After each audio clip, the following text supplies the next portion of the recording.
Frame ground is really what you use to shield this cable. And under most circumstances, it'll be connected to the frame on one end and the shield, and not even connected on the other, so that you don't get ground loops. Sometimes it helps to have it connected on both ends, and sometimes it doesn't. That's one way to help to reduce interference getting into that cable, like RF.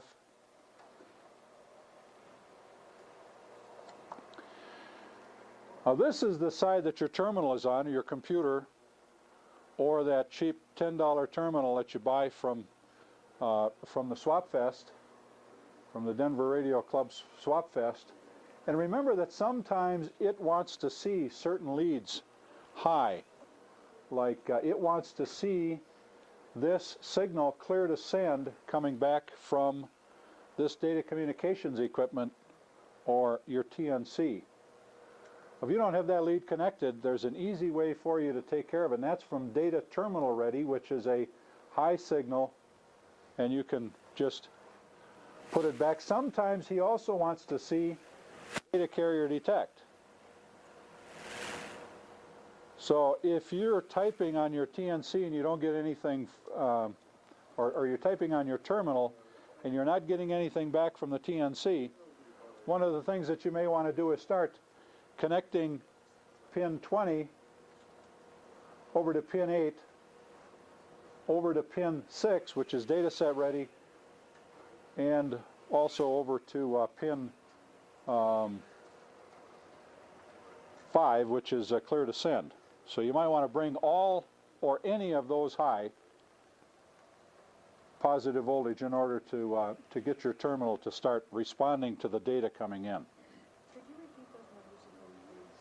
Okay, the leads that you want to be concerned with on your terminal are pin 5, which is clear to send, pin 6, which is data set ready, and pin 8, which is data carrier detect. Now, if this were actually connected to a modem, those signals would have some significance. If you do run, one other thing too, and that's like the PK232, you cannot run all the leads through.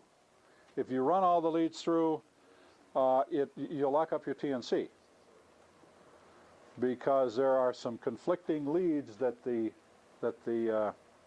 PK232 uses for its printer port. So they have a special cable that splits out the printer information. So if you don't use that special cable, that special printer cable, just run signal ground, or send data, receive data, signal ground, which is pin 7, and you can also run pin 1. No, I just soon.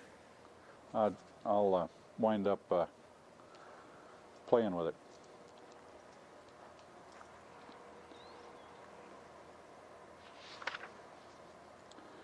We talked about this being an electrical standard, and what the RS-232 standard does define are electrical voltages on the interface. And RS-232 says that you must be able to, if you are the originator of the signal, like data set ready, you must be able to drive this voltage when this terminal is connected to at least plus 5 volts and minus 5 volts, and not to exceed plus 15 or minus 15. Is that always on the pin 5? No, that's any of these that its appropriate thing sends. In other words, for the modem, it's pin 5, pin 6, pin 8, and pin 3. And conversely, from the terminal, those leads that the terminal would normally drive. So if you get on there with a voltmeter, now that's when you have a standard RS-232 terminator on the other end. If it's open, the voltages can go as high as 25 volts.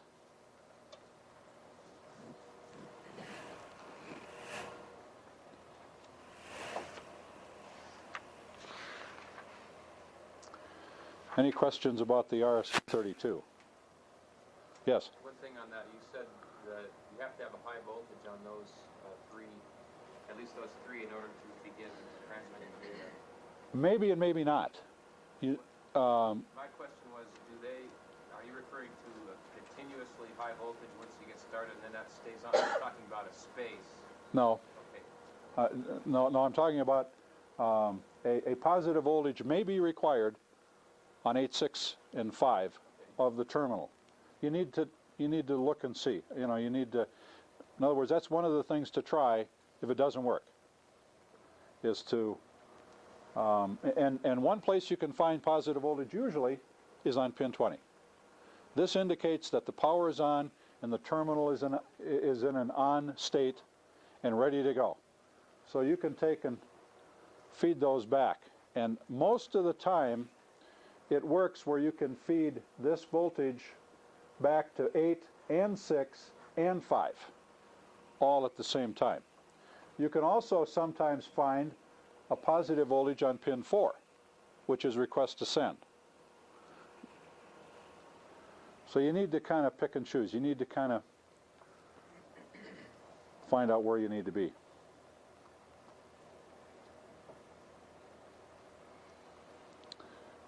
Okay, next slide.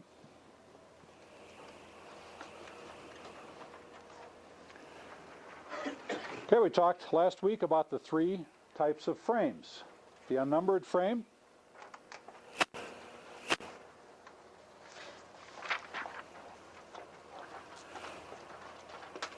and the unnumbered frames are used to control the link, set up a link,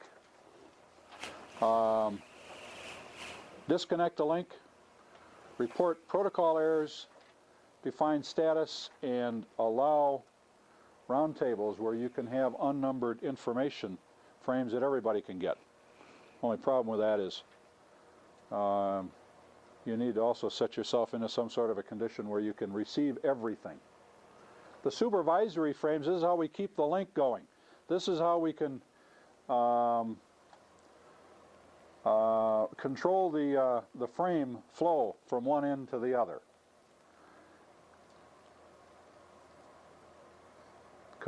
We confirm receipt of iframes. This is one way, is through the use of supervisory. Another way is also through information frames. This standard is really rooted in a standard that IBM developed a long time ago called SDLC, Synchronous Data Link Control. They're using a lot of the same sorts of things, and IBM, in their infinite wisdom, didn't like the way that things were going in terms of data communication flow back and forth, because in order to acknowledge a frame, we had to stop transmission. We'd send a frame, and then we wait for you to acknowledge it. You know, did it get there okay? And if it did, then I'd send you another frame, and you'd acknowledge it, and we would go back and forth like this. This allowed the capability of a bit-oriented protocol of being able to send more than one frame, keep a couple of balls in the air, and hopefully we'll get an acknowledgement back before we have to stop. Of course, we do that in a full duplex line. This is where we're talking about an asynchronous, where we are still going back and forth, but it still allows us to be able to send information in a bit-oriented fashion, so that we can send, we can acknowledge a frame by sending a frame of information.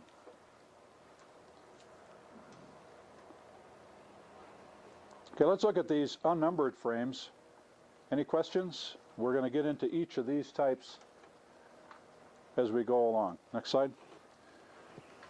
Okay, the unnumbered frames are, we said that these were for link setup and teardown and whatever. The SABM, which is a connect, if you will. When you issue a connect, a SABM goes out, set asynchronous balance mode. And asynchronous balance mode means, asynchronous means, I'm going to transmit, wait for the line to be free, and then you're going to transmit. Or somebody else is going to transmit. depending on the timers.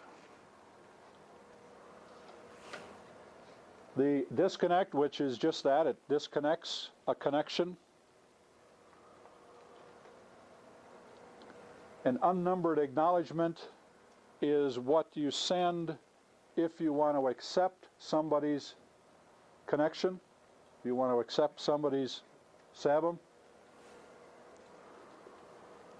If you don't want to accept somebody's SABM, you send them a disconnect mode which says, I'm busy, or I can't accept your call, I can't accept what you are trying to send me. And if for some reason we've got a basic protocol violation with the frame you sent, I'm going to send you a frame reject, FRMR. Along with this, I'm also going to send you some information about what I thought was wrong with it. Too many characters in the information frame. Means you got everything okay. It means that the frame check sequence on the end of the packet was okay, but there was something wrong in the way it was developed. Probably won't see that too often. And then the unnumbered information, which is used for roundtables.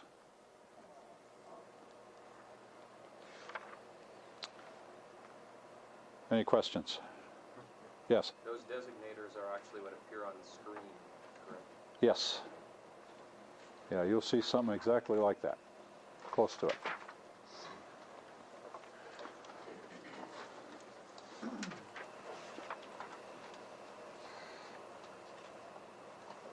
Oh, one other item here.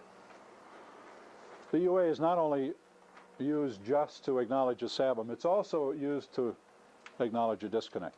We'll look at each one of these in a lot more detail through the night. We're going to look at some typical sessions and how these are used. Okay? Yes? The balanced mode in that term comes from the fact, I guess, that you're going to permit them to transmit as soon as you finish transmitting? Or I think it has to do with some more basic things on how you handle. In balance mode, everybody's the same status. There are some modes where you give up control by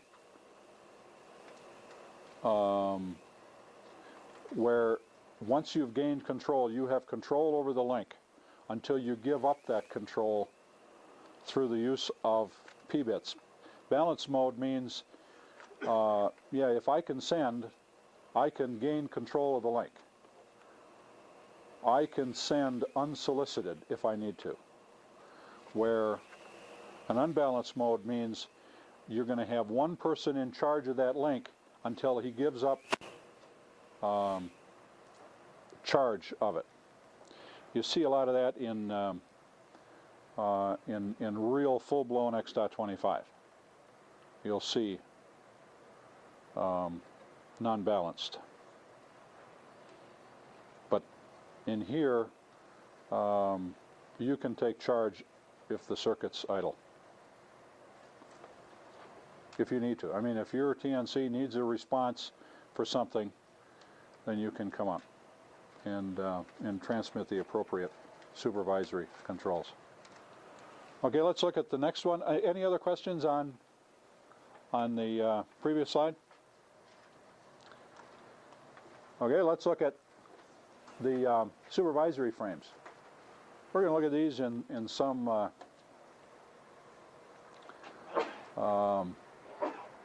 some detail, and trying to get you know, what is this different from FRMR,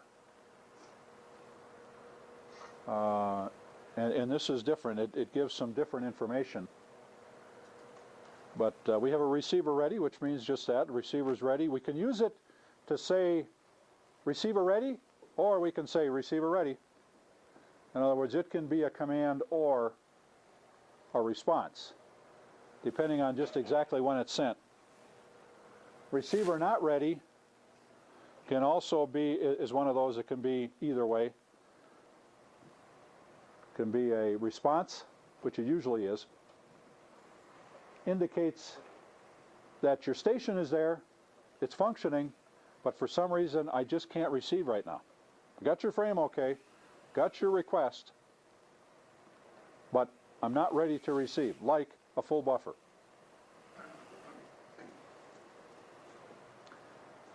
And then the rejecting, we'll look at this in some detail later on to see how that's used. And a reject, what that means is that we received some frames a little bit out of order. And that's only because we had a data error or something like that happen on the line, happen on the circuit. Any questions about that?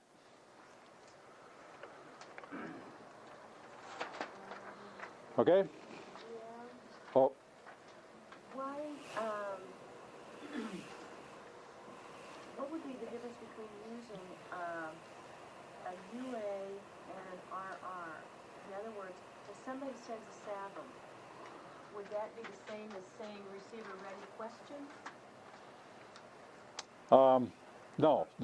The protocol says that when I send a SABM to you, your correct response is an unnumbered acknowledgement. Yeah. Simple as that.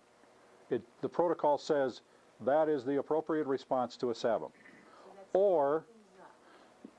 pardon me? That's setting things up. That's Yes. saying we're going to communicate. That's right. So I say, you know, may I communicate with you? And your two responses are, only two allowable responses are, three responses are, UA, which says yeah, DM, which says no, I'm busy, or I can't accept your request, or FRMR, I don't like that SABM at all. You got something wrong in it. You got information in there where it's not supposed to be, and you know it's just supposed to be a simple frame, and now you got information, and you know you got stuff in there you shouldn't.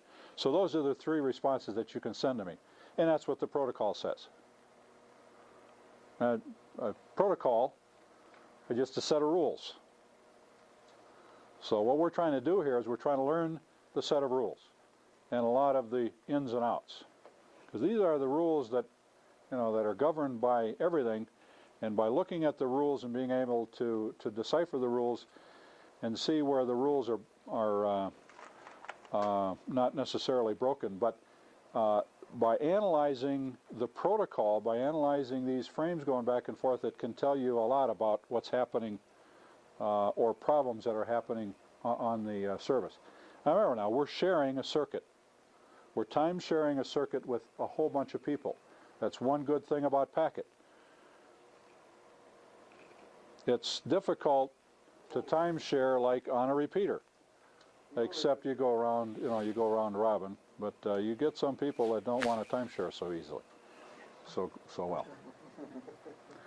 But it allows Bill and I to be able to talk about the inane stuff that Bill and I talk about, as well as the inane stuff that the rest of you talk about, and we can all do it at the same time. And I don't even care what you guys are talking about. Bill and I are, concerned with what we're talking about. It's awfully good communications, Liz. Any other questions? Only good thing about it. Well, there's a couple of other things good about it. Hopefully we'll get into those too. Okay, Any other questions? Okay. Bill checked this one out. He went back to the book and he looked to see that 14 to 21 octets has been changed in the new book. Okay? And it reflects the fact that you can have 8 digis. The thing that's important here is that for each one of the digis you have to have 7 bytes of information. 7 octets. 7 8-bit units. We talked about the flag, which is a unique sequence coming down the line. That 0 followed by 6 1 bits followed by a 0 is a unique pattern. Are you saying, well, why couldn't we have, like in the address, you know, I'm not sure exactly what that decodes to, but why couldn't we have that in the address or have that as part of the ASCII data? As a matter of fact, this is the only time that you'll see 6 1 bits in a row. That's a special indicator. Remember now that while we're receiving this, we don't know where this end is. The only way we know where the end is where we get these 6 1 bits in a row again. Then we back up and we say, well, the 2 octets just before that is the frame check sequence. And then I have to quickly do a calculation of the frame that I just received by doing the algorithm that's necessary in order to generate this frame check sequence, which is really kind of a complicated process because it's a multiplication of the bits and and it's a remainder, a 16-bit remainder, 2 octets, if you will. But all of this now is done on a chip. I mean, that's done automatically on a chip. You just feed it the data and it pops out this here, and it's done almost instantly. It takes microseconds to do. In the old days, they used to do that with a complicated assembly language program. Yes? Well, I'm going to transmit a program, binary. Is this all different? No. I mean, so you could have that bit combination in a binary sequence of bytes. Certainly. Yeah, you could even have this in ASCII. So how does What this is, yeah, this is a tilde. That's what this character is in ASCII. It's a tilde. Before it processes any bits, though, it will look and it will see if it's not a flag. Like let's say we're in the address field, and let's say part of the address field is one of those tildes, which has got 6 1 bits in a row. What he does is he sends 5 of those bits and inserts a 0, and then continues to send and keep looking to see if there are 6 1 bits in a row. If there is, he sends 5 of them, puts a 0 in, and keeps looking until he finds 6 more in a row, sends 5, puts a 0 in, and then continues sending, sends the next one. And it's called 0 insertion. So what do you have to do on the receive side? Okay, you got 5 1 bits coming down the road. If you get the 6th one, you know it's a flag. If you don't get the 6th one, you know that it's been a 0 that's been inserted. And again, this is all done on a chip. It's done automatically.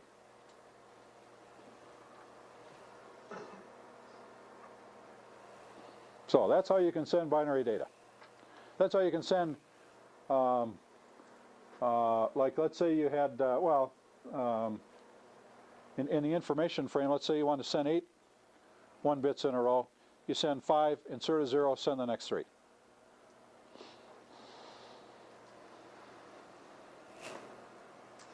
And on the receive side, you take them all out. You take all those inserted zeros out. And the way you know is, if you get 5 1 bits in a row, and the next one's a 0, you know that was an inserted 0, you throw it away. Yes? I've wondered about that now with that 0 stuffing. Are you actually in ASCII protocol when you're doing that? I guess the question is, No, that's not ASCII really, right? No, that's kind of like a preprocessor that, remember now, we within the machine, like let's say we're typing away and we're sending a message to somebody. This is the information that we're typing in.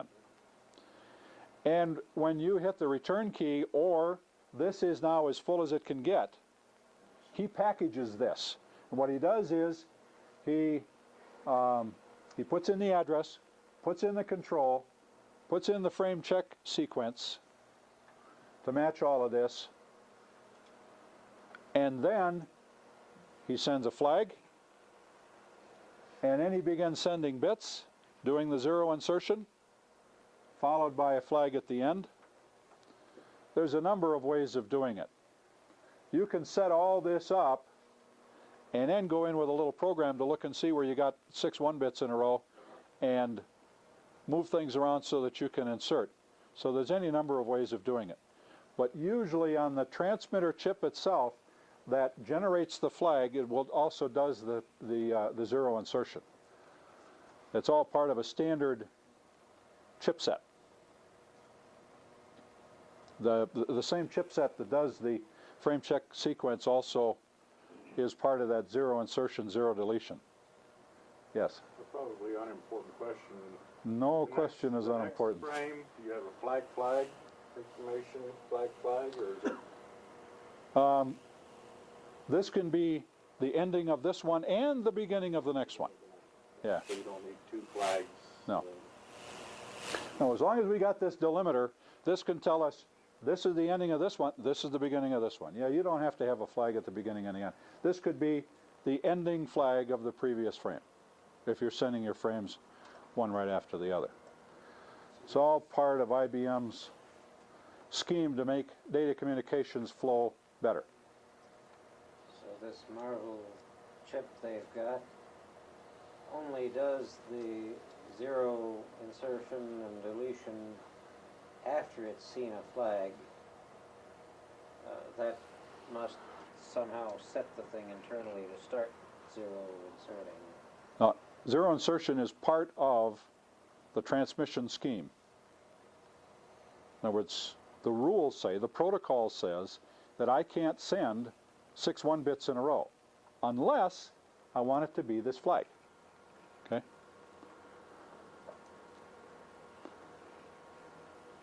So it's part of the transmission scheme that when I transmit, I won't, that's part of the rules. Rule number 1 is that I won't send 6 1-bits in a row unless I want it to be a flag. And in order to not send 6 1-bits in a row, I send 5, insert a 0, and then continue sending 1-bits. So actually that's more akin to being buried in somewhere in the instructions in the controller. Yeah, that's it takes care of all of that for you.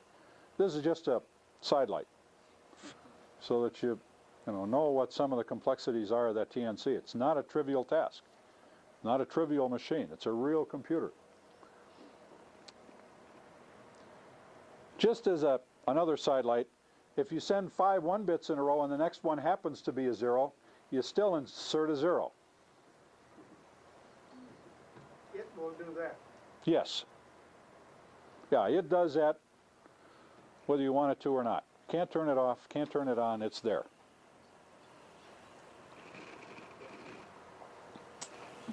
So it actually lengthens the information field.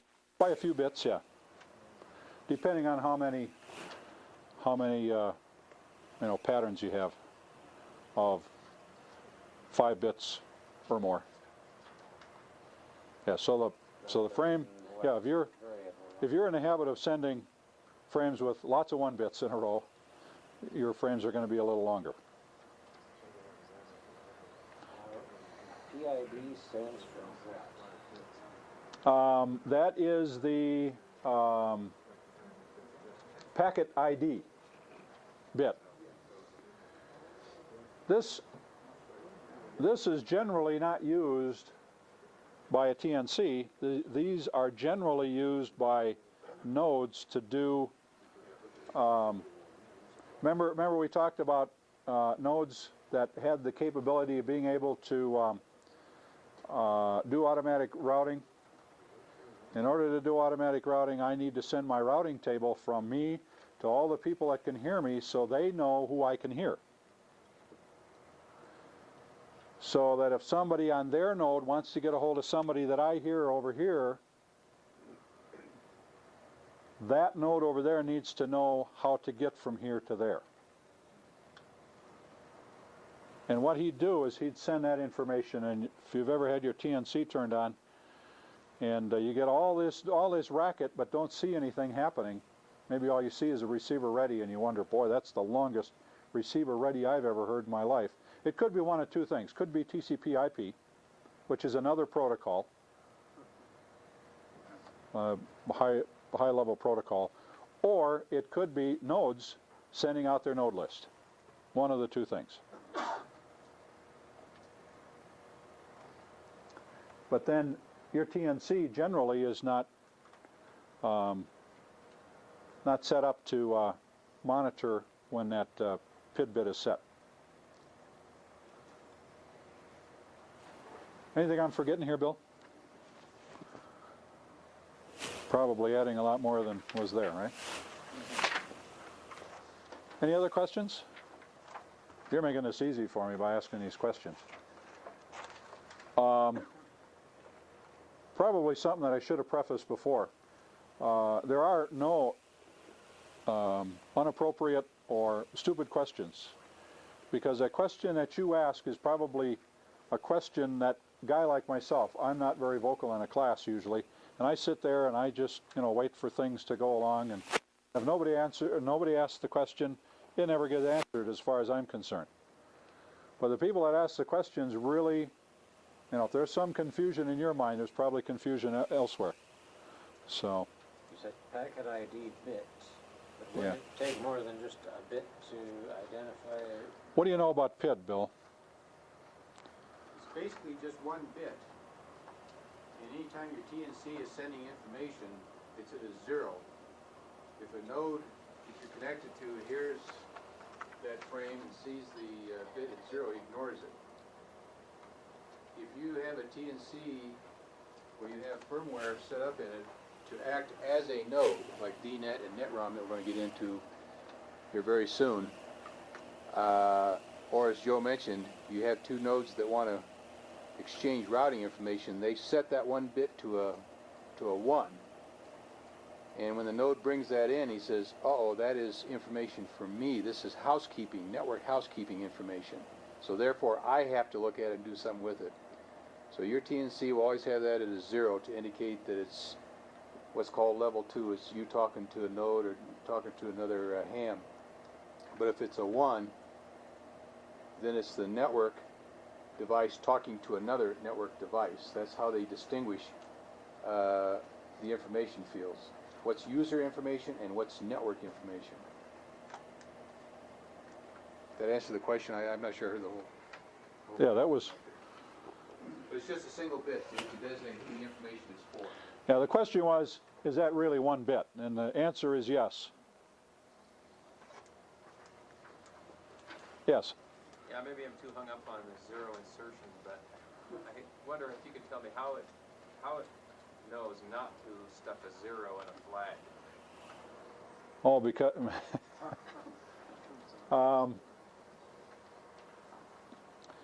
he knows, as part of the rules, he knows that he has to start out with this flag.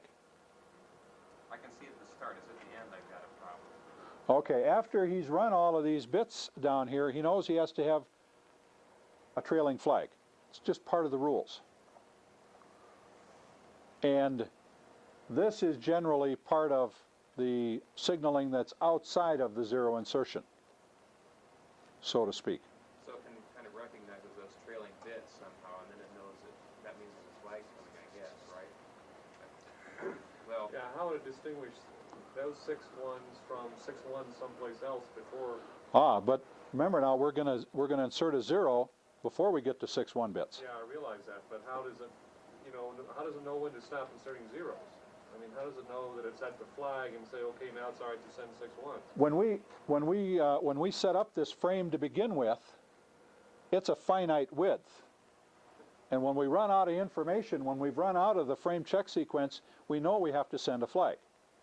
When we're out of information, we got to send this flag. And the hardware knows to do that. Yes? Is the information that's coming in processed to get rid of the 6 ones before the frame is built? That would answer his question.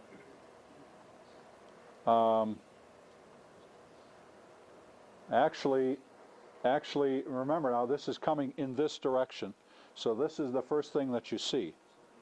This triggers us to begin zero deletion. When we're receiving this frame, as soon as we see this, we know that the very next thing is going to be the address. And on the next slide, we'll be able to look and see what tells us the end of the address. And then we're going to get this 1 byte of control information. Now we're going to get the information frame. Then we're going to have the 2 bytes of this. Actually, we don't know where the end is until we've counted 6 1-bits in a row. And then we can come back and we can look to see where that frame check sequence is.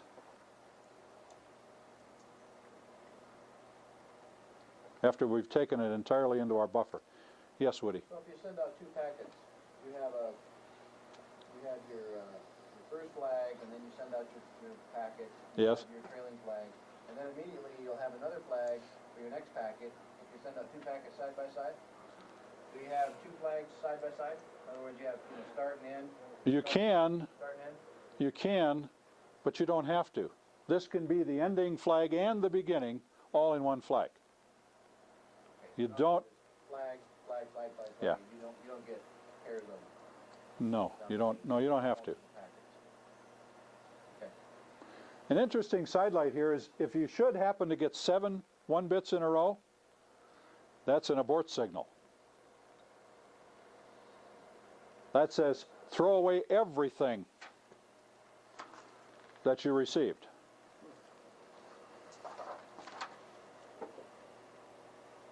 That's the way that you send an abort. Yes? When you type the word abort on a cam, is that what it does? No. It sends out, that's an actual command on the cam. That's a command on the cam 7 1s out to there. disconnect. That, in other words, if you don't want to disconnect, if you want him to send the disconnect to you and you UA him, you say abort. Right? No, that's by. On a cam, if you type a Oh, okay. That's a control. That's a control to. The question is the abort the same thing when you type abort on a cam? And an abort, if I'm remembering, is a command to kill the connect that you just requested. yeah, whatever you've asked it to Yeah, do. and that's just a control sequence for the cam. Okay. Yes. Yes. You say that you can have a flag, or you don't have to have a flag. And I'm kind of thinking back to Joe's question of determining when the zeros are inserted and when they're not. So who determines? Is it your computer that determines if you have 2 flags? Well, remember now, if you you could have 1 or many in here, depending on exactly how your terminal is set. As a matter of fact, you probably have quite a few out here, because when you bring your TNC up and you begin transmitting, you need to have some period of time for the receiving station to be able to get in time with you. It's not quite like the asynchronous signal that we looked at before, where you have a start bit that gets you started. You need to look at these transitions coming down the line and shift your clock so that you're looking in the middle of each one of those transitions. Takes a little bit of time. So you have a parameter that says TX delay. What that is how long am I going to delay before I begin sending my frame? And usually what's sent are flags, because it sends a lot of transitions. That's how we derive timing on the receive side, is by looking at several of these. And we derive the timing internally according to when we see these transitions on the line. So there could be more. How does it know? Anytime it sees 6 1-bits in a row, it knows that that was a flag.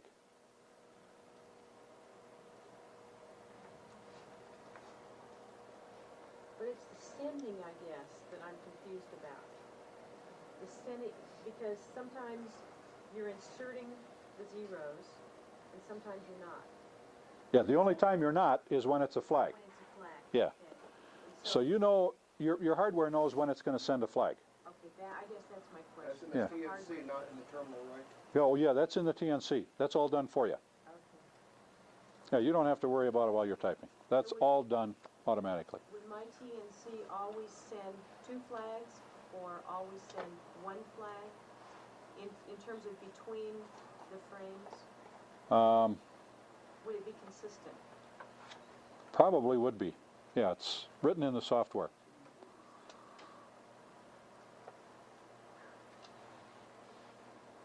And how many you have on the beginning, of course, is a matter of how long your TX delay is.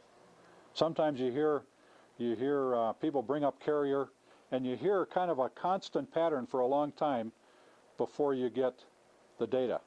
What they have is a very long TX delay, probably much longer than they need.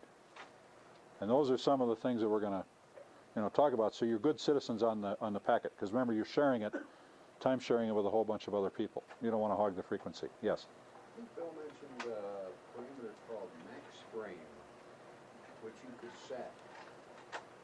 Did that have anything to do with how many of these you would transmit at a time? Max frame. Pack length? Max frame. Max frame and Pack length? 4 frames before it acknowledges. Oh, okay. Pack length is, Yeah, we're going to look at max frame in some depth tonight. We're going to look and see what that, what significance that has. We're going to look at it in terms of, we're going to look at it on a nice clean channel. What it means if you've got, where you can send 7 frames without being acknowledged. We're going to look at it when, like on an HF system, where you send a lot of them. Something to remember here. We'll hold on there until we get to the next slide. That is something I want to point out in the next slide, I believe. Yes. Just curious, how does the TNC know,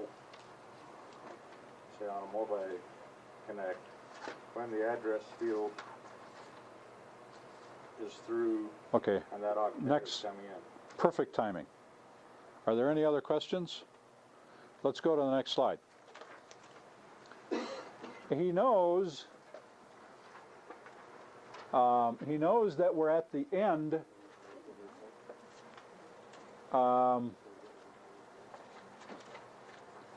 He knows that we're at the end of the address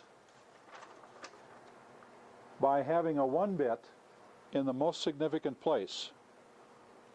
None of these other bytes has a 1-bit in the most significant place. Only this last one, and that's the SSID of the last repeater, or if all we have is a destination and source and no repeater, it would be the SSID of the source would have that 1-bit set in the most significant bit. Remember that ASCII is really a 7-bit code.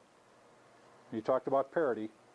In this case, we're using 0 parity in our address field, and we're using an indicator in this last SSID to indicate that that's the end of the address field. So that tells us when we've come to the end. Yes, Woody. I was just wondering, did you define least significant and most significant bit for people that have never been exposed to it before? No, not really.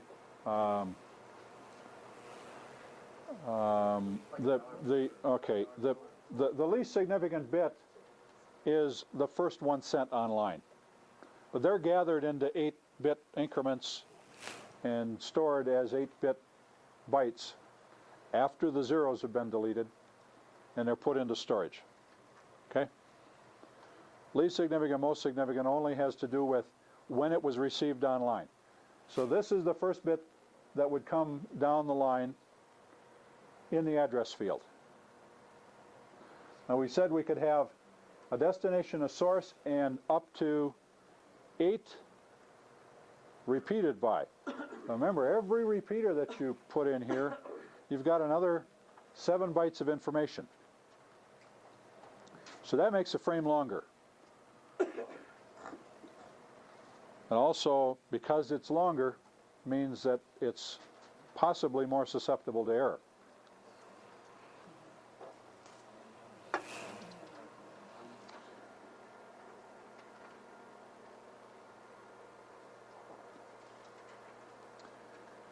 This part of it, by the way, is unique and is not part of the SDLC standard that IBM designed. There is an address byte in SDLC, but it's only 1 byte. And it can take on the range of from a binary 0, all zeros, to binary where all are 1s, or 256 different addresses. And in some cases you can actually use that to address 256 different stations on a circuit, and was used that way. In our case, because we need to talk about call letters and SSIDs, we need to have it 7 bytes long for each address.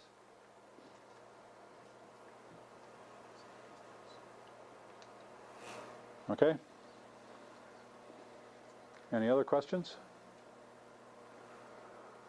Following the address field is this control field that we talked about, which is the information and whatever. We're going to look at a breakout of that control field next.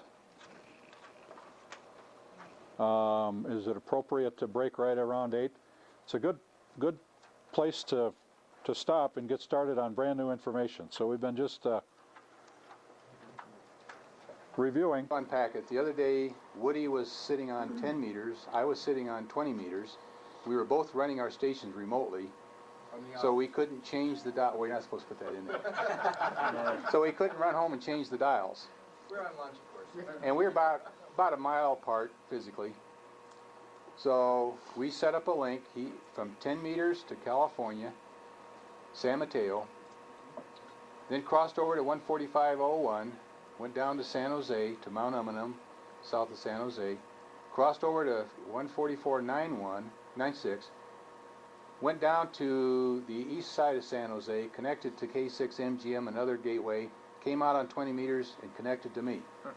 So we sat there a mile apart talking to each other over a circuit that was about 2,000 miles or so long, had about 4 frequencies involved. It took about 45 seconds, right? In fact, What was this that Joe mentioned about being a gentleman or don't mess up? gentlemen. So anyway, that's just another little story of some of the things you can do on Packet. I'm just curious. I'm gonna, you guys are in a league. Most of us, I'm sure, have never even begun to. Well, in about 2 weeks, we're going to start talking about how to do all this stuff. Well, yeah, but I mean, how long? When you sent something, I once linked with a friend down in Dallas, but it took me a long time. On 2 meters? Yeah. Okay, I went through that's at a least different story. 8, repeaters. But how long did it take? Like when you wanted to say something, how long till he heard it? I'm just curious. Oh, what was it? About anywhere from 20 seconds to... About 45 seconds from Yeah. the time I hit the return to the time you saw it. Now, I experimented one time with a guy in California. I went all the way on 2 meters to California, San Jose. And that was 12 of these nodes all linked together. And then we were talking. So you always talk on voice to compare what you're doing on Packet, right? So we were talking on 10 meters. We had sporadic E going. And I'd say, okay, Lou, I'm hitting my carriage return, time it. I'd hit it. And then we'd time it. And it took anywhere from 20 seconds to a minute and a half. It just depended on how much traffic was going on and retries, da-da-da-da. It was pretty fast. Well, he did, he was on, both of them on the telephone to see when it started with Well, we had a case the other night. CB, who wanted to be in this class, had to go to work in Las Vegas. And he has a TNC set up there in his apartment. So I went all the way on 2 meters and connected to him, to his mailbox, and I started leaving him mail, and all of a sudden the link went away. And then, Les, you'll enjoy this. I give up about 10 o'clock at night. Phone rings. It's CB from Las Vegas. Well, I wanted to let you know what happened. He says, I was trying to figure out how to get you out of my mailbox so I could talk to you, and I hung up the entire system and locked it up. And I thought, well, that's like to know about this. Always got to get on the phone and compare what went wrong on packet. Keith? NX0M, Gus? Right here. KC8JP? Right here. I'd,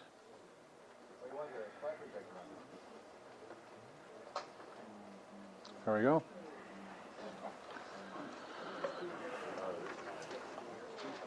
Okay, we're going to get into a new one now. We're going to start talking about some new information and not the old. And we talked about the flag, we talked about zero insertion, we talked about the address, how it could be variable length. The fact that the most significant bit is set to 1 to indicate when we've come to the end of the address field. And now we're going to talk about the control field, which is 1 8-bit byte. And boy, can it contain a lot of information. And this is really kind of the guts and the wherewithal to the protocol that IBM created. And it's not so important to remember whether or not this first bit is a 1 or a 0 or those sorts of things, but we'll cover it just real quickly. In this first octet,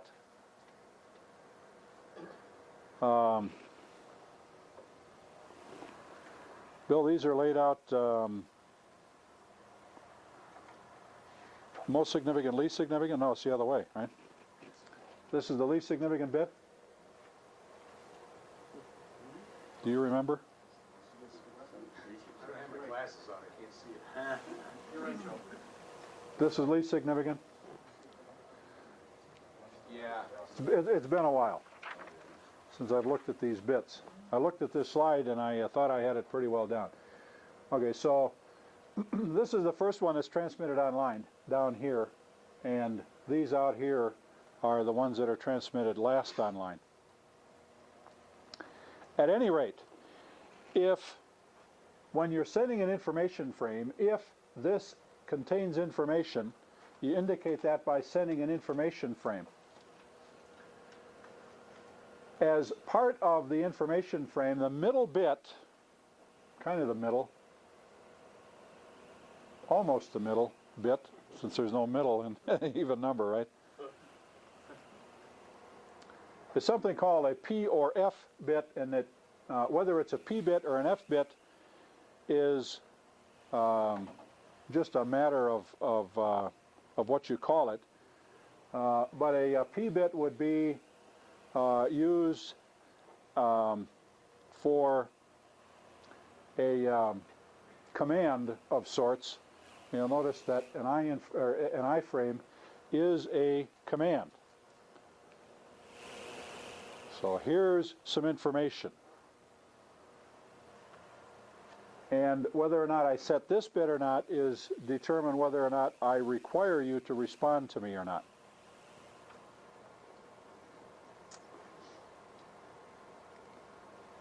Supervisory frames have the first 4 bits in a unique pattern to determine what type of supervisory they are, as well as unnumbered. So there's a unique set of 4 bits, but the first bit is always going to be a 1. The only one that has the first bit as a 0 is the information frame.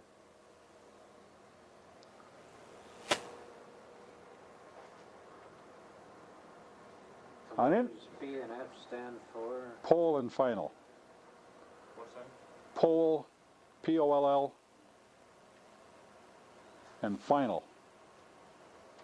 We'll look to see just what significance that has as we get along. Usually when you set the poll bit, you're demanding something, or you're relinquishing control back to the other side in a non-balanced mode. So the supervisory frames also have something called numbering. There are 3 bits set aside for numbering. In an information frame, we can number both ways. We can number the frame that we're sending. Remember, Bill talked about numbering the envelopes when you send them? This is our numbering scheme for numbering the envelopes as we send them. We got 3 bits. What's the maximum number you can use? 0 through 7, 8, right? So you can number up to 8 frames. So what do? You just roll it over. After you send frame number 7, you send 0 next, and so on.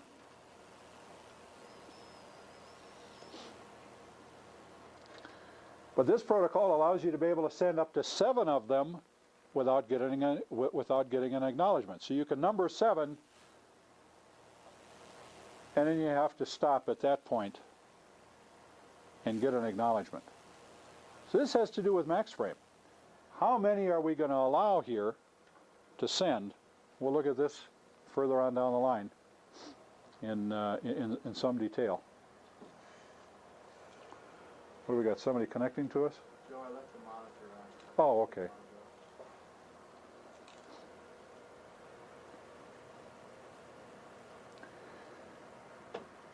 The receiving count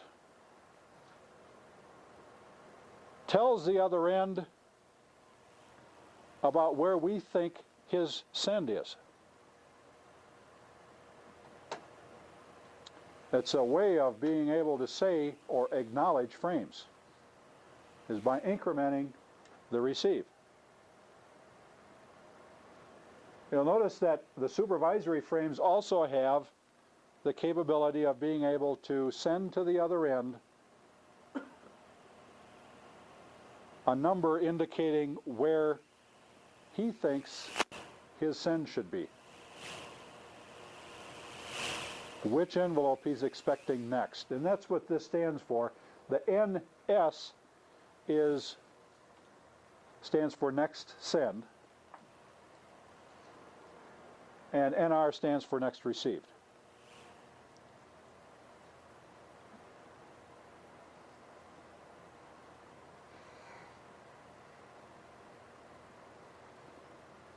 We looked in the unnumbered here. We see some unique bit patterns of the first 4 bits for the SABM, the DM, the disconnect, the UA, and the FRMR. And you'll notice that they don't have a count, hence unnumbered. Hence we call it unnumbered. And you'll notice that these are either commands or responses depending on what you're doing. A SABM is a command. It'll always be used, I want to connect to you. And you need to come up with one of these responses. Remember I said that the only response you could have was a disconnect mode, a UA, or an FRMR.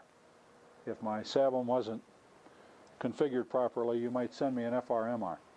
You would send me a UA if you wanted to accept my connect, and you'd send me a DM if you didn't want to accept my connect. So those are the proper responses to the command SABM.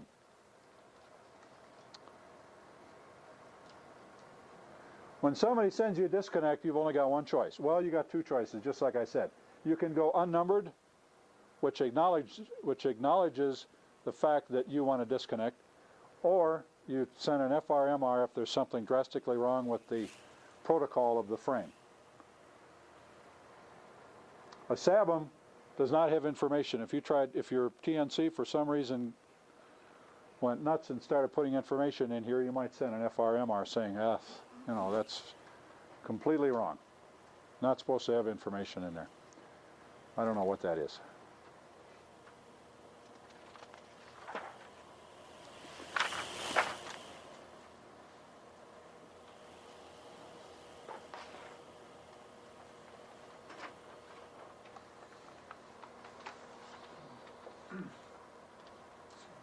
Question. Okay, so I know what next send is here, next receive. I got lost on the O and P. What should I call those? P and F, Yeah, well, I know that stands for either P. poll or final. But what does the P up on top stand for there? Here, poll. Just full? Yeah.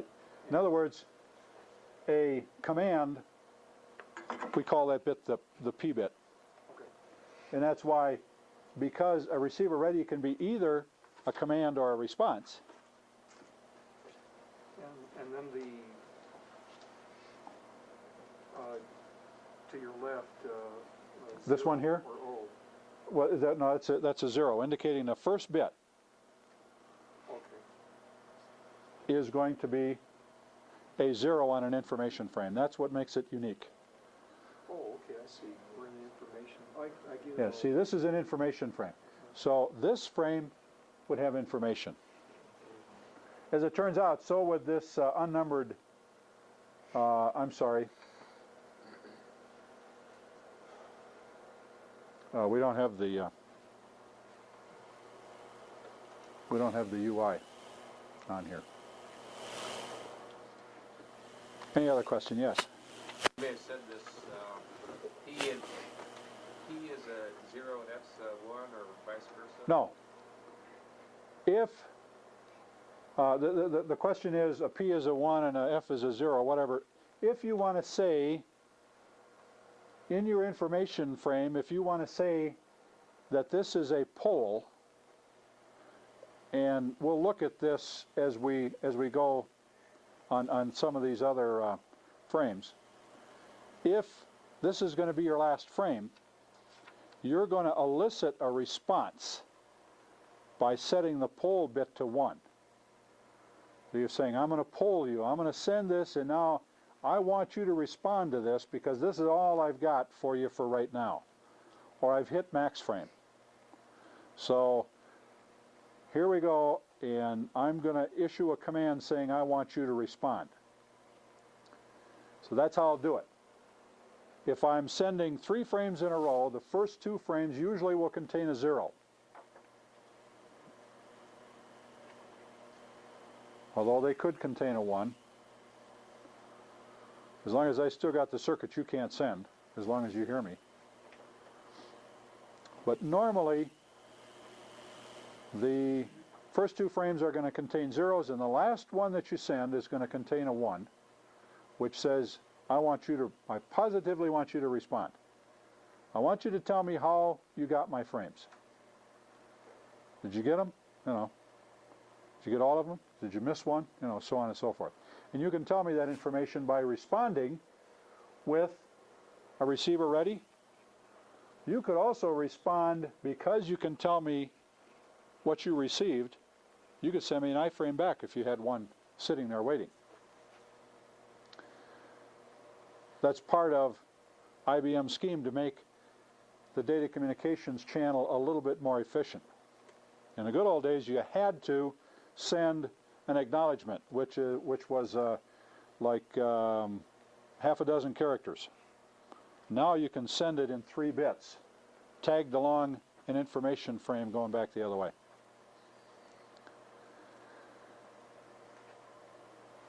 There was a question where? Right here. This term you used, max frame, means what? Means how many of these are we going to send before we wait for a response?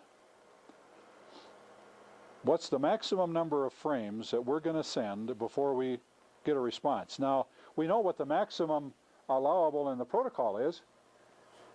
We can only have 7 before we roll this counter over, before we repeat the number. So we can, the protocol allows us to go up to 7. But if the circuit conditions don't indicate that we should go 7 unacknowledged, then you want to tell your TNC to only send 2, or maybe even 1.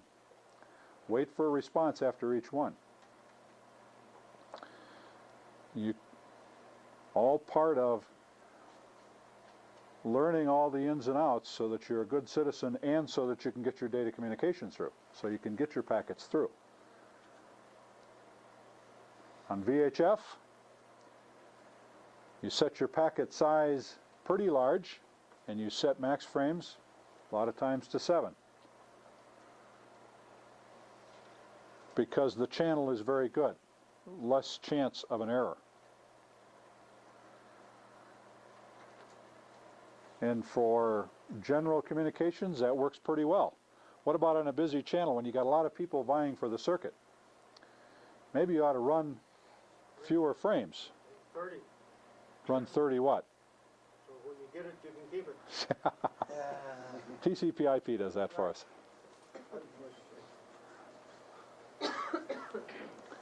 So you be a good citizen. Plus the fact that, because not everybody can hear everybody, I may not hear the guy over here that's interfering with me to the same station I'm trying to send to. So he doesn't hear me and I don't hear him, but the guy that I'm trying to send to hears him just fine. So I come up and I transmit, and I try and transmit 7 frames. Right in the middle of what I'm transmitting, he transmits because he doesn't hear me. He thinks he's being a good citizen, which he probably is. But he interferes with my packet. So maybe I should just send a couple and hope I got them through. So it's a matter of that sort of thing.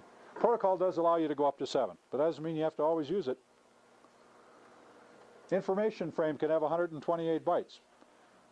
But there are conditions, especially on HF, where you don't want to send that big of a packet, because the odds of it getting clobbered on HF are pretty bad, because it's going so slow. It's only going 300 bits per second.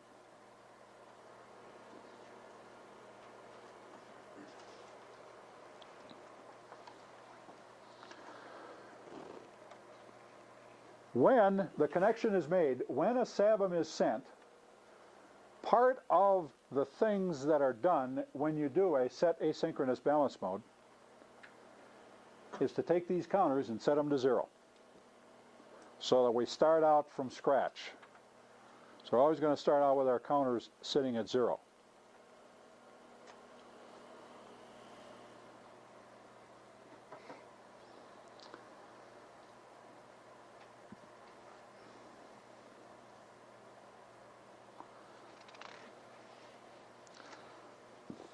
Any other questions about this? I'm going to ask you to now let's go to this next frame. We can come back to this one, and we probably will if there's a need for it. So kind of keep your finger in that slot, because we may be coming back to this. Let's go to the next slide. And this kind of sets the stage here for most of what we are going to talk about. After an initial connection up here that you don't see, a SABM was sent and a UA was responded to, so we've got a connection. We said, you want to talk via packet, and the other side said sure. Okay, so we got the circuit up. On one side, they sent connect, W60AV. And on the other side, W60AV said, on his screen, it said connected to, and who was calling him. Let's say it was me, KE0QA. So on my machine, I said connect W60AV, which sent out a SABM, and on Bill's screen it would say connected to KE0QA, and his machine would send a UA back to my machine. Now on my machine it would say connected to W60AV. And now we're in the converse mode. Means automatically the TNC would put us into a mode where we can start typing to each other. So I'm a real fast typist, being a computer programmer that I am. So I start typing away, and the very first packet that I send out is going to have a a packet number of 0. In computers, nowhere else do you start out with 0. You know, I mean, this is always finger number 1, 2, 3, 4, and so on. In computers, this would be finger 0. 1, 2, 3, 4. And I always thought I had 5 fingers, or 4 fingers and a thumb. But in computerese, we always start out with 0. So anyway, we're going to send an iframe, and the number that we're going to put on that very first one is 0. And let's say that because I'm typing fast, I'm going to follow it right next with another iframe, and you'll notice that I changed the NS count, the send count. And this is a legend of the way they are. The first number is the send count, and the next number is the receive count. Because remember, an iframe contains both. Contains not only the number of the frame that we're sending, but it contains the number that we expect next, hence next receive. So we're still expecting him to send us 0. So we send 0 and we send 1. Because I'm typing away, I send 2. Now at this point I either hit the return, or my fingers are falling off because I type so fast, and I stop. or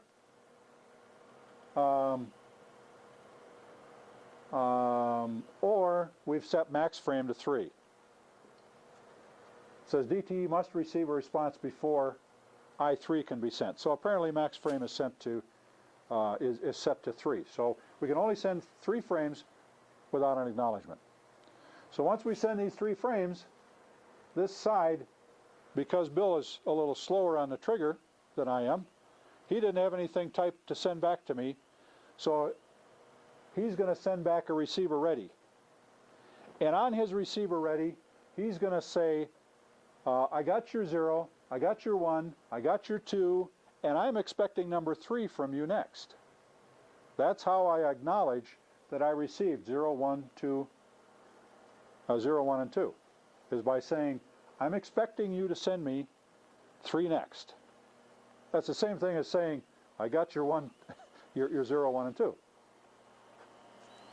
Nowhere else but IBM counts from 0 and says, I want, or that I'm expecting this from you next.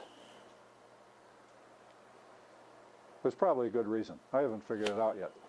They only have 1 digit there instead of 2 when you get to 10. What's that? Well, so you can go from 1 to 10 with only 1 digit each, instead of having 2 digits when you get to 10. Yeah, there's only 3 bits, so you can only go to 7 anyway. So, yeah, I know what you mean. I know precisely what you mean. Yes. Does that mean you got them 0, 3? Yes, absolutely. If one of these had been clobbered, this would look different. And we'll look at that situation. We'll look at that precise situation. Yeah, when you send that you're expecting number 3 next, that does mean that you got all the frames from the last time that you sent a next received. And you see as you go along that that this indicates, yeah, I got them all. All of them up to this point, I got them all in my buffer. And I printed them on the screen. Yes? When I set max frame in my TNC, is that the number of frames I will send? The maximum number? Or That's the maximum number that you will send. so if the other person has a different max number, he may send 6 back to me Oh, yeah. before I give him a 3 digit. Yeah. But now remember, that's the maximum.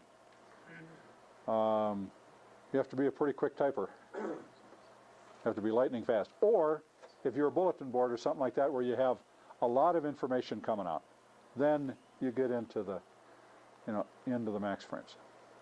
Usually keyboard to keyboard, it isn't so much a problem. Unless you get on a real bad circuit and you send one frame, then you send another frame. Well, this frame never got there, and it got clobbered, or one thing or another. Or the circuit's real busy. You may back these things up. But under normal circumstances, this would happen on a bulletin board sort of situation, at least on VHF Packet. That's a maximum, not a minimum. Minimum is 1. Yes?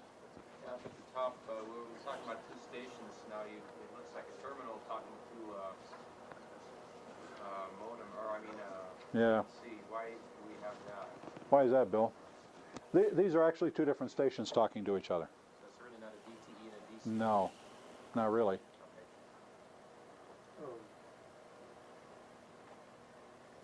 Right, Bill? I forgot to take those off when I photographed. Okay. Bill's problem. Go ahead. Okay, on this DTE has no information to send, so forth. Yes. The arrow's pointing from DCE over to DTE. Well, look at this. Look at this as being KE0QA station, NW60AV station. Remember now, Bill's a little slower on the keyboard, so he didn't have anything to send back. So on this iframe, I probably sent him a P-bit, which says, I want you to send a response to me. Okay? So he didn't have a frame ready to go, so he had to respond with something, and a receiver ready, he not only had to respond, but he should respond with a numbered frame so that he can tell me which frame he expects me to send next, so he can acknowledge, where he's at. So that's W60AL you're talking about. Yeah, W60AV, that's that guy back there. W60AV, I mean, Yeah. has no information to send. Yeah. Now, if he did, this looks a little different. He would send an iframe. He would send the 0 iframe, and he would put in his NR count, he'd put 3, and in his send count, he'd put 0, because he's sending frame 0, and at the same time, he could be acknowledging that frame. What I'm getting at is, shouldn't that say DCE has no information to send? Yeah. That's what I was trying to get at. Oh, okay. Yeah, we should probably change that. That was in the book, by the way. These came out of a manual for X.25, and they talk DTE, DCE terms, and I was hurriedly throwing these together for the first and only class that we were going to run back in those days. Yeah. So we're going to redo all these. Okay. We'll probably put them on the Mac and do it up nice. Yes. I just, on those, as those frames are coming through, you're never going to have a situation where 1 would get hit, and you would get, or 0 would get hit, and you would receive 1 or 2. You never. Yeah, we're going to talk about that.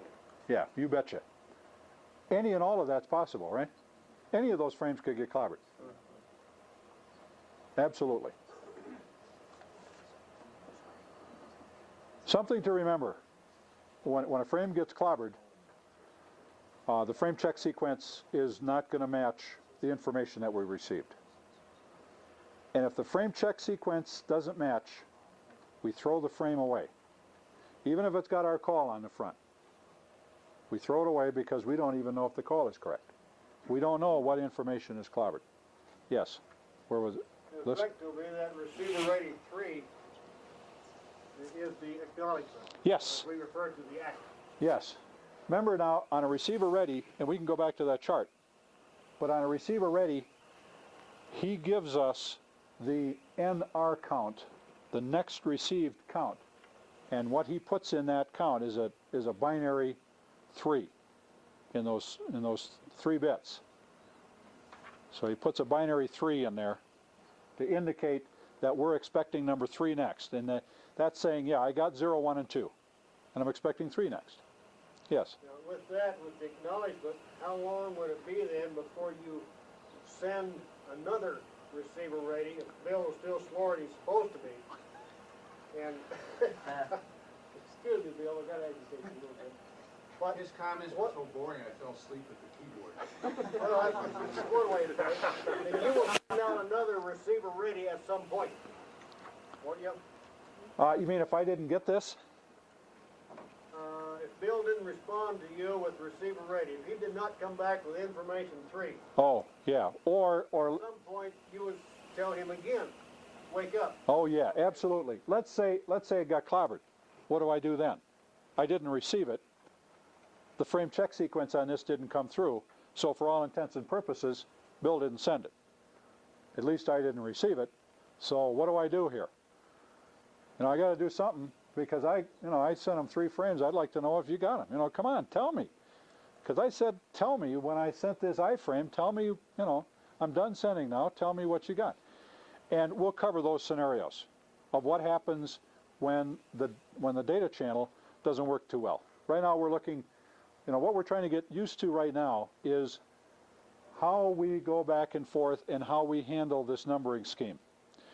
It's a little bit screwy to think of this numbering scheme because you're really talking about next sent, next receive. So I'm just trying to get you used to looking at these flow diagrams, and we're going to be working off of these as we go along. But they will tell you something, and once you learn how to use these flow diagrams, they really do tell you how the protocol should work. And when you're looking at the screen and you've got it set on monitor and you're looking at these packets going back and forth, and you see a situation, you can equate it back to these flows.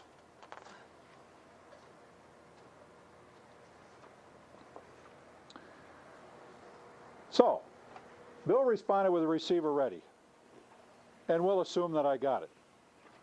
I had another packet ready to go, so I sent iframe number 3. If this was the last frame to be sent, I'd set the poll bit, and I'd expect a response out of Bill, and so on. So this continues on for our entire conversation. Let's look at the whole lash up with a little different thing on the next frame. We're going to get a lot of practice looking at these. Here's the entire connection, by golly. Looks like Bill doesn't have an awful lot to say, right? That's all right. So here I am, and DTE means KE0QA. We can make that change in our book, and that's Bill over there. And so, as I usually do, I connect to Bill, and I send a connect W6OAV, which sends a SABM out, and Bill is always there, so he always responds with that UA. He's got his users set to about 30, I guess, all the time with that Packet Gold program he's got, so he might be having conversations with people all over the world. That's probably why he's not responding here. He's already talking to K6MGM out on the West Coast, and somebody in a bulletin board, some international bulletin board, gateway, whatever. Anyway, so he sends me the UA, and I start sending packets. And again, the SABM says we're going to set all of our counters to 0. So when I start sending, I say I'm going to send number 0, and I'm expecting 0 from you because I haven't received anything from you yet. Then I'm going to send number 1. And that's all I got to send. Couldn't type quite so quick. My fingers are so tired already.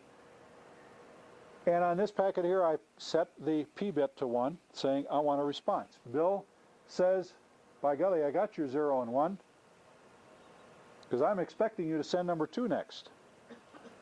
So he acknowledges that. And I, like a good citizen, wait to make sure that the channel is clear, wait my turn, a random amount of time. Then I send information frame number 2, the one that he expected, and information frame number 3. Catching my second wind here, I send information frame number 4, send third straight packet in a row, and on this one I send the P bit set to 1, saying I want a response. And Bill sends a receiver ready 5 to me, saying that he expects number 5 next. He got 2, 3, and 4. When a frame gets to 7, does it recycle back to 0? Yes. So that it knows 7, the next one will be 0. Yes. Yeah, if I send frame, and I'm almost certain we're going to look at this. If I send, huh? Yeah. If I send frame 7, the next frame I'm going to send is 0. So if I send 7 and 0, he would respond to me with, if he got them both, with a receiver ready 2, saying I expect 2 next. I'm sorry, receiver ready 1. I expect 1 next, because I sent 7 and 0. Yeah.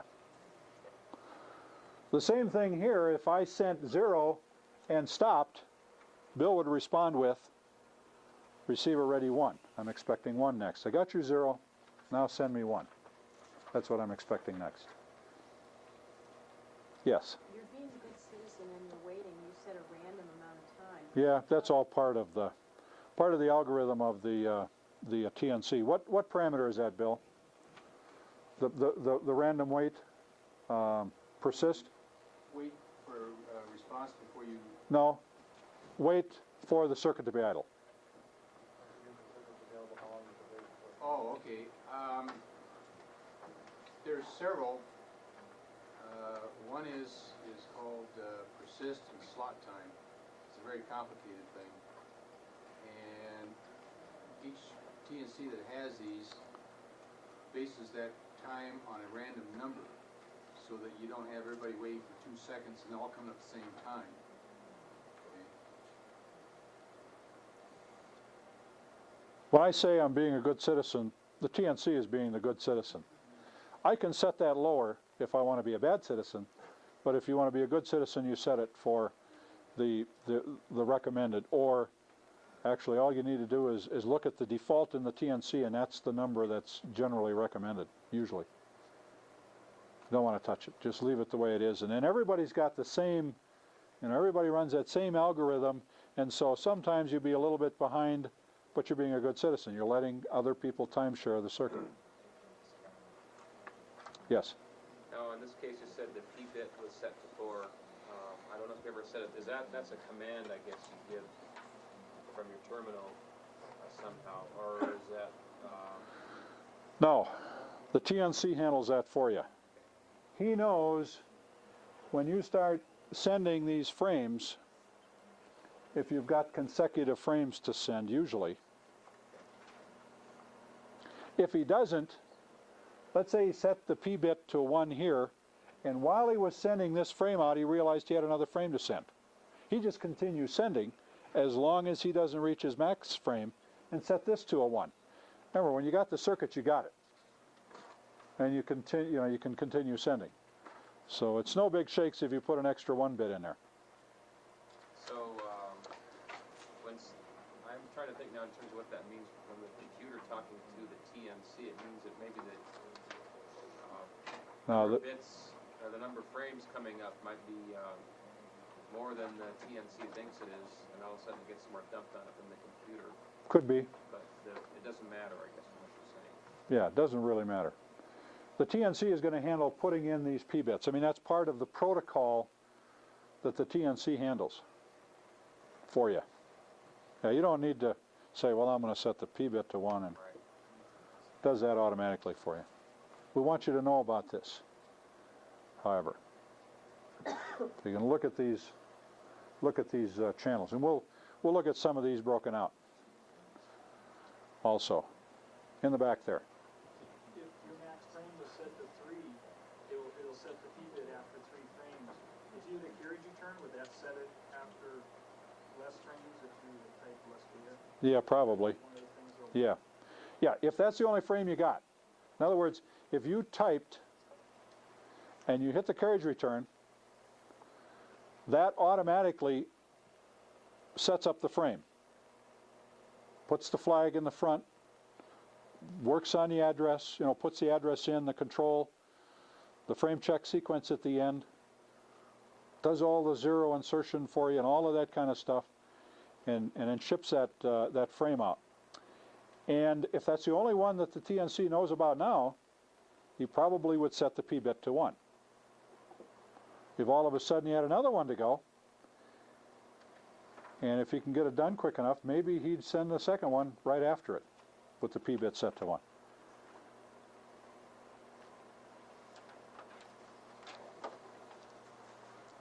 In this protocol, it's not so essential. In unbalanced mode, that's a completely different story. But in this protocol, in balanced mode, it's not too important.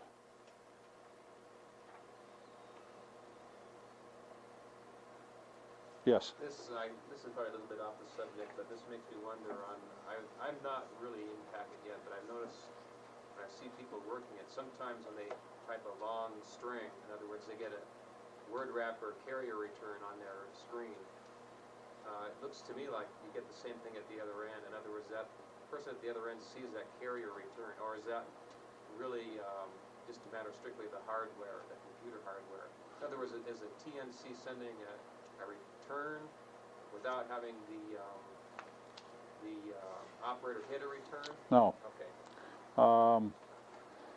If you keep typing on the keyboard and you go past the 80 characters, there's some terminals that will automatically wrap that to the next line as you're typing. So there's two things that can cause a frame to be generated. Generally, one is if you hit the return key, that says I'm done with that frame. However long it is, send it. If it's less than the maximum length that I've set for a frame, send it anyway. If you continue typing, as soon as you get to the maximum length, pack length, which is a parameter, which sets the amount of numbers of characters that can be in the iframe, then it's going to packetize that, even if you don't hit a return.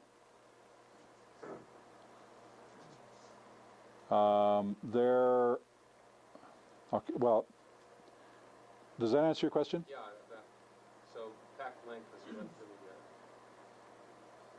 the TNC style. Yeah. I don't think there's anything in the protocol that says you can't have more than one carriage return in a packet. But normally when you're keyboarding, a carriage return will cause a packet to be generated. That's only good sense, because usually when you're typing and you're done typing, you know, if it's a short message, you want it to go as soon as you get done typing, you hit a carriage return and that will cause a packet to be sent. If you didn't happen to be done typing and you continue typing, no big deal, you know. So you sent a packet that was a little bit shorter than it could be. Question back here. Is this where my retry comes in? No, this is something different. Keeps requesting We'll look at those. ready. Yeah, we'll look at those situations where you request a response and it doesn't come, or you issue a request to connect to somebody, you do a SABM to somebody, and you don't get the UA. You know, you wait a certain amount of time and you try it again. Wait a certain amount of time, try it again. How many times am I going to try? That's max tries. Okay, so you know but that's something different. Question over here. If your TNC and it wraps, it sends that out. Does that mean that the default is set to about 80? No. If I continue typing, goes out on the screen and wraps around to the beginning of the next line. It sends that first line out. No, it doesn't. If there's no carriage return in it, let's say you've got pack length set to 128 on a good, VHF circuit. So you got pack length set to 128. It will, as long as you keep typing and you don't enter a return, it'll go to the 128th character before it actually packetizes, and there's no carriage return in it. But I'm asking you, if it does, as soon as you get to the wrap, it sends that first line out. Does that mean your parameter's been set down to 80? Oh, 80, yes. Yes. Okay, I misunderstood your question. The question is, or the question was, if you find that your TNC is sending a packet, when you get to the 80th character, what does that mean? Well, it means the pack length is set to 80. So if you type 80 characters and you don't hit a return, if it sends a packet then, what that means is that pack length is set to 80. Nothing wrong with that either, except some terminals don't do automatic wrap. So they just sit there and bang away at the end of the line. Display characters at the end of the line. Liz? I think you at least answered part of what I was going to comment. Some of the terminals have a setting, it's a parameter, to where you get to the end as an automatic return. Yeah. And some of them do not have. I run into that problem. Yep. So again, to be a good citizen. And when I'm mobile packeting, at least in the old days, I had a 40 column terminal, a TRS 8100, one of the Radio Shack laptops. Great for mobile packet. But it's only 40 columns. It does automatic wrap, but when people start sending 80 column lines or 80 character lines, it eats up that screen pretty quick, and boy, you know. Your wife So. likes to drive when you run that thing? Well, she used to run it, and I'd drive. I never get to read when I'm driving. I'm running this packet station. I don't know. Anyway. Yes. Packway. Does that include not only information, but the flags and address, No. or just the information? Just the information. That's how many bytes of information you put in. Then actually a packet is longer than that. All of it. Oh, yes. Well, the packet's always longer than the information, certainly. Yeah. Yes. Maybe I misunderstood. Did you say that information frame had maximum length of 128? Yes. Because you can set backland up to 255, 256. Is that right? On MFJ, you can set it at 256. The default is 128. A lot of them you can go longer than that. That's the Oh, my. Really? Because X.25, see, I'm working in the world of real X.25, and most packet networks only allow 128. Because they want to charge you for every packet you send, so they want to make it smaller, right? This wraparound. Like AT&T and some of them other. This wraparound. I don't think the newer ones will allow you to go beyond 128. Some of the original ones I know did.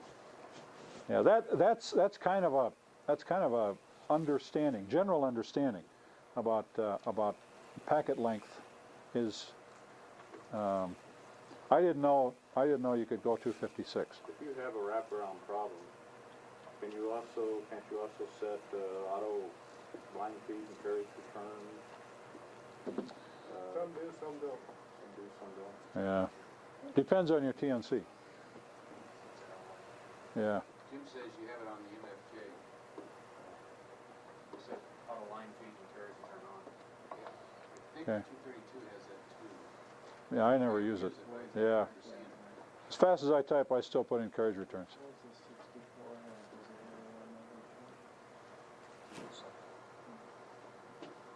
What's not so good about not being here next week is we need to, we're going to need to start kind of over on these diagrams again. So if you have an opportunity to look at these again and just get yourself familiar so we can kind of take off running 2 weeks from now, I really would appreciate it. Yes? Yeah, you might start reading at about part 14 of those digital articles that you have, either in floppy or hard copy, because that goes over this. And actually the diagrams in there are a little better than these. And it shows examples of an iframe, acknowledging an iframe, the things that we didn't really show you. So if you want to read that over, that'll reinforce what Jim's covered. Those articles are basically following the class, so if you want to read ahead, then you'll be one up on it when you come in week after next. Thank you very much for coming. You're really a good group. Really a great group.